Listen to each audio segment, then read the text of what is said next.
Bonjour tout le monde, je vous souhaite la bienvenue au colloque national hybride portant sur le management des connaissances et la capitalisation des compétences, une alternative pour les entreprises algériennes pour leur compétitivité. Donc avant de lancer la séance inaugurale, nous présenterons l'hymne national. Nous écouterons l'hymne national.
La bienvenue aussi bien au comité d'organisation, aux membres du comité scientifique ainsi que les intervenants. Le colloque a un objectif double. C'est un colloque qui a été initié par l'équipe de recherche PRFU, dans le but d'interpeller aussi bien la communauté scientifique, à savoir les chercheurs, les doctorants et tous ceux qui sont dans la mouvance, la dynamique justement de la construction de ces compétences, et les entreprises dans un autre côté, ainsi que les organisations et administrations publiques, sachant que la compétence est à tous les niveaux. Ce n'est pas seulement au niveau universitaire qui devrait être, c'est-à-dire que la réflexion doit être portée dessus. Les principaux axes donc, par rapport à ce colloque, principalement nous avons un axe qui portera sur le management des connaissances et la capitalisation des compétences, cadre théorique, la capitalisation et la veille stratégique. On a aussi un axe normalement qui devrait traiter de la culture d'entreprise qui est un élément fondamental justement pour le développement et la réussite justement de la construction des compétences et leur capitalisation, diffusion, etc. Nous avons un autre axe qui porte sur l'intelligence compétitive et la gouvernance de l'entreprise. Le management des connaissances et l'avantage concurrentiel. Nous savons que les compétences sont à l'origine de la construction justement de tout avantage concurrentiel pour faire face à la concurrence. Il n'y a pas que la compétence n'est pas seulement externe, elle doit être aussi construite en interne. Nous avons aussi les technologies de l'information et de la communication et le management des compétences et des connaissances. Donc si vous voulez, tous ces aspects-là, l'ensemble de ces concepts contribue à la construction, à la notion et à la compréhension, si vous voulez, de la compétence, de son management et de sa capitalisation surtout, pour déboucher peut-être au final une thématique qu'on n'avait pas, l'axe n'a pas été intégré, qui poserait le problème justement de l'intelligence artificielle en relation avec le management des compétences.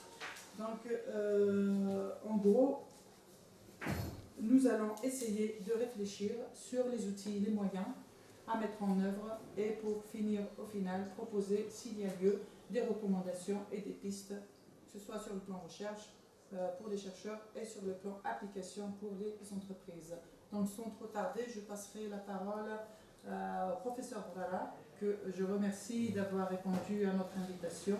Avant donc de lui passer la parole, je remercierai aussi le professeur Ngozi de nous avoir accordé de son temps pour nous honorer auprès de cette séance, de cette manifestation. Sans trop tarder, je demanderai à M. Barara de nous dire un mot sur le thème en question. Tout d'abord, je voudrais exprimer le vif plaisir d'être parmi vous. Donc, j'ai eu à travailler à l'université de Tizi Ouzou depuis pratiquement 2000, les années 2000, donc, mais essentiellement avec les sciences dures de notre côté. Et je m'en vais parmi vous donc, dans les sociétés humaines. Donc à l'invitation, l'aimable invitation du staff organisateur et de l'Absalmi. Donc je me réjouis à plus d'un titre. Maintenant, par rapport aux sciences humaines, la sollicitation, elle est un peu particulière, parce qu'en fait, travaillant sur les sciences dures, tout ce que j'avais pu trouver, c'est de voir dans quelle mesure on va parler donc, du knowledge management par rapport aux sciences, par rapport à la production scientifique. C'est un peu particulier. Ce n'est pas un produit marchand, ce n'est pas, disons, un produit usuel. How to do?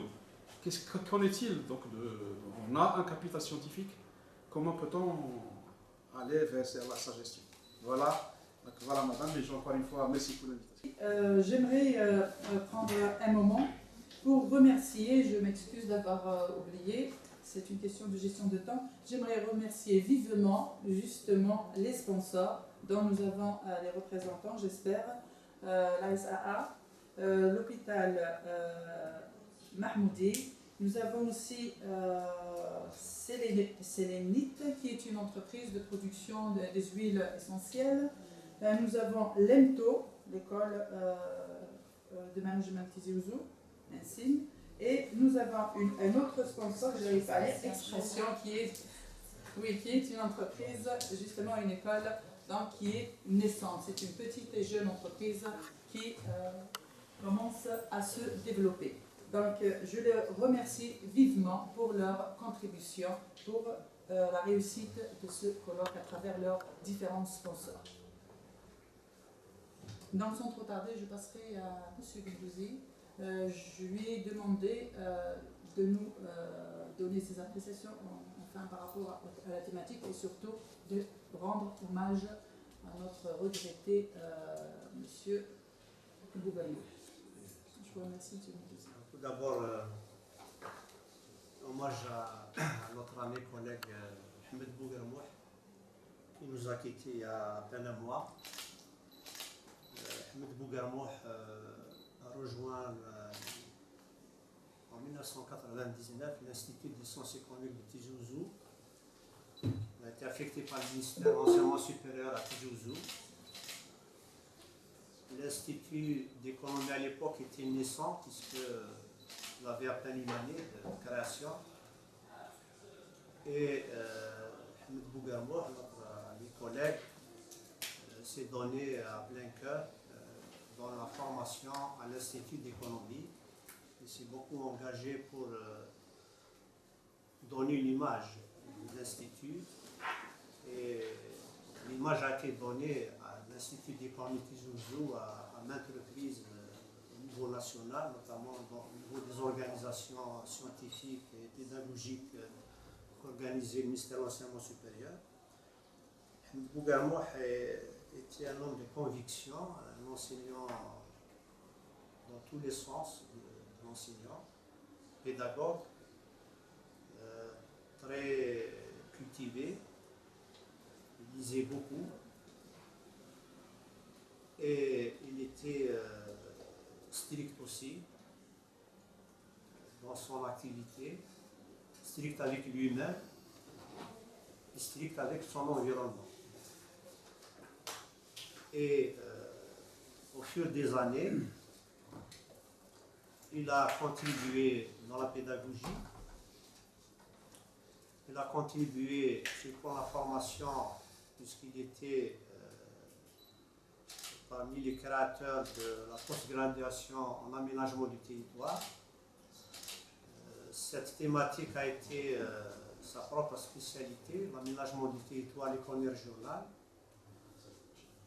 Et par la suite, il s'est beaucoup orienté vers la recherche, l'encadrement, à l'époque c'était des magistères, dans tout ce qui se rapporte à l'économie régionale et l'aménagement du territoire.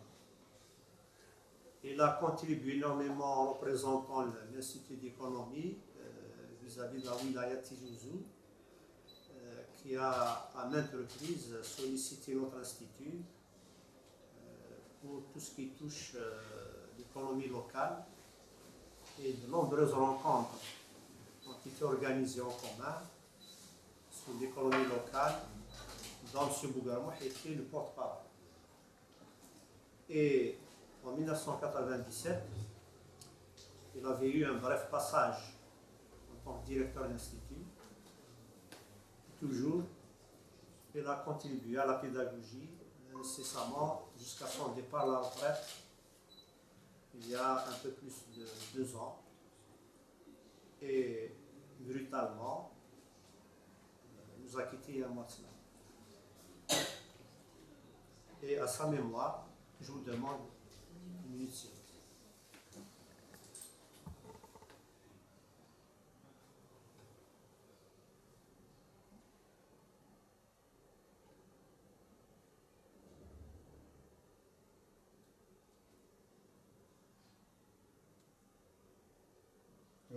Un mot pour le colloque.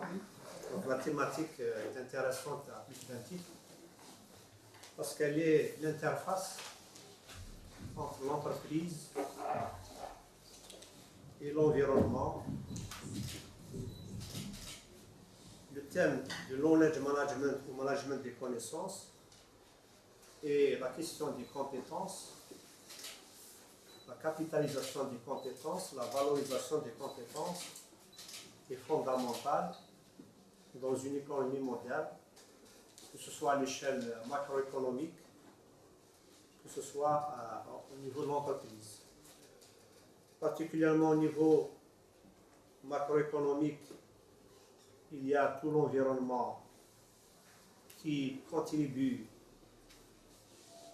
à la création de connaissances, à la production de connaissances, à la gestion de connaissances, à la valorisation des connaissances, au service de la société en premier lieu, mais également dans l'entreprise elle-même, puisque l'entreprise, elle crée de la valeur pour elle-même et pour sa clientèle. Donc la valorisation et la capitalisation des compétences est fondamentale, puisque à travers les recherches en sciences sociales, mais également en sciences dures, il y a 3 aspects sur lesquels actuellement toute l'attention est portée. Les process, donc tout ce qui touche à la technologie, etc., c'est des process.